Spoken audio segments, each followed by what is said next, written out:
রাজা দশরথ ও তার মন্ত্রী সেনাপতি সৈন্যগণ আজ তারা সকল মিলে নিজের রাজসভাই করেছেন আগমন।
দেখতে দেখতে আমার চার পুত্র রাম লক্ষ্মণ ভরত শত্রুঘ্ন অনেক বড় হয়ে গেছে এবং আমি তাদের বিবাহ দিয়েছি।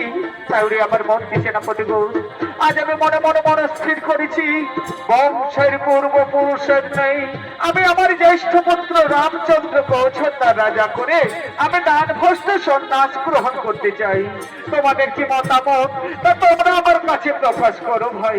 মহারাজ মহারাজ এত উত্তম সংবাদ মহারাজ, এত আনন্দের সংবাদ আমরা সকলে চাই মহারাজ। আমরা সমস্ত অযোধ্যাবাসী চাই আপনার পর রাজা হোক রামচন্দ্র। এতে আমাদের পূর্ণ সমর্থন আছে মহারাজ, এতে আমাদের পূর্ণ সমর্থন আছে। তাই ওরে আমার মন্ত্রী সেনাপতি তাহলে আর বিলম্বের নাহি প্রয়োজন। তোমরা এক্ষুনি ছুটে যাও আর অযোধ্যা নগরে প্রতিটি দ্বারে দ্বারে জানিয়ে দাও যে কাল সুন্দরভাবে অযোধ্যা রাজা হবে রামচন্দ্র। তাই যেন সমস্ত রাজ্যবাসী রাজ দরবারে এসে আমার ছেলে রামকে সবাই আশীর্বাদ করে। হ্যাঁ মহারাজ, হ্যাঁ মহারাজ, তাই হবে মহারাজ, তাই হবে। আমরা এক্ষুনি ছুটে যাব আর অযোধ্যা নগরে প্রতিটি দ্বারে দ্বারে জানিয়ে দেব যে কাল সুপ্রভাতে অযোধ্যা রাজা হবে রামচন্দ্র। তাই যেন সমস্ত রাজ্যবাসী রাজ দরবারে এসে আমাদের নতুন রাজা রামকে সবাই আশীর্বাদ করে। তাই হবে মহারাজ, তাই হবে। আমরা চললাম মহারাজ, আমরা চললাম মহারাজ, আমরা চললাম।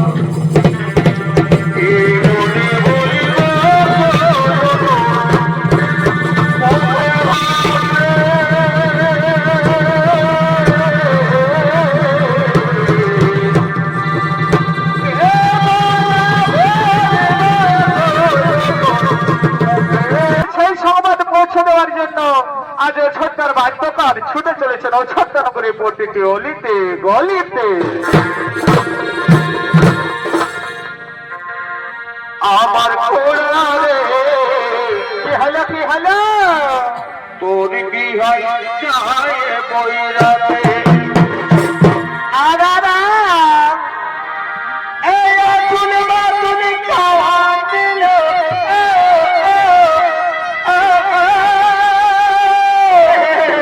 বন্ধ করেছিলি যে আগুন খাইস না। আগুনে মাতুল কাঁদছিল আনারা যে কাঁদতে কাঁদিলাতি বাবা পোড়া ছিল আমার পোড়া রে কে তোর বিহার চায় বইরা চুপ চুপ চুপ। এ হলো সুন্দর বাদ্যকার। এই বাদ্যকারের কাজ হলো মহারাজ দশরথ রাজার প্রতিটি সংবাদে ছদ্মনগরের প্রতিটি অলিতে গলিতে পৌঁছে দেওয়া। তাই বাদ্যকার ছুটে চলেছেন কালী সুপ্রভাত সন্ধ্যা রাজা হবে রামচন্দ্র সেই সংবাদ পৌঁছে দেওয়ার জন্য। আর এতক্ষণে বাদ্যকারের ভূমিকায় নৃত্য পরিবেশন করে দেখাবেন ইনি হলেন বাদিবা খোরমা পার্বতী মহিলা ছৌ সমিতির ওস্তাদ সুচিত্রা সহিতের মা শ্রীমতী শিবানী শহীদ।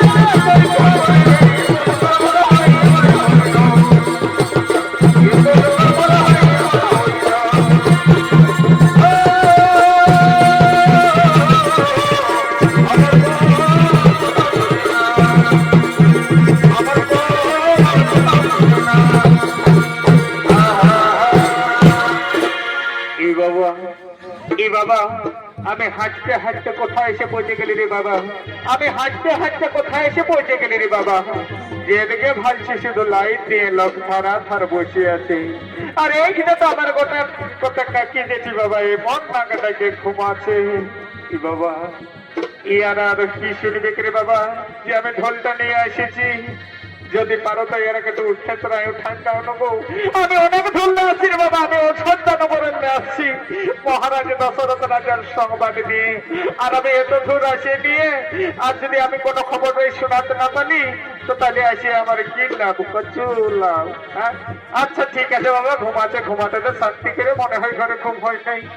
বলি শোনো শোনো মাসি পিসি কাকি জেঠি তোমাদেরকে বলছি গো, তোমরা যে এইখানে বসে বসে গুজর গুজর আর ফুসুর ফুসুর করছো, বলি আমি কি জন্য এসেছি তোমরা জানো?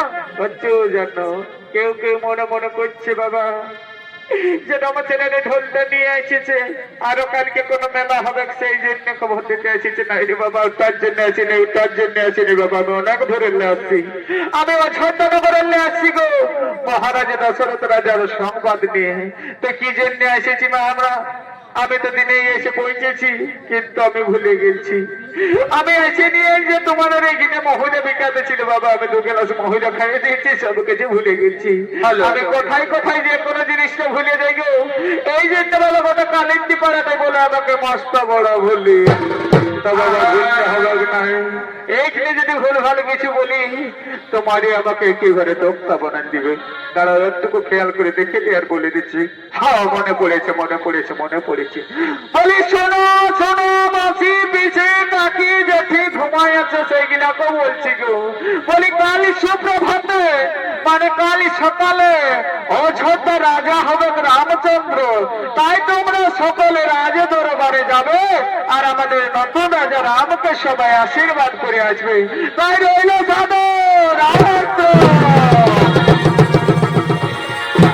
দাঁড়াবো। সেটা তোমরাকে বললে হবে না বাবা। ওই ধারে আমার কাকা লেখা মশা পিসা গিলাও তারাই আছে আর ওই ধারে আমার কমিটি দাদা গিলে আছে, ওদেরকেও একটু খবরটা দিয়ে দিতে হবে। তারপরে বাবা আমি বাঙ্গাল চলে যাবো, ওই তোমাদের ঝাড়খণ্ড ছেড়ে, বুঝলে তো? তারা একটু কাকা খুড়া গিলাকেও বলে দিলি বলি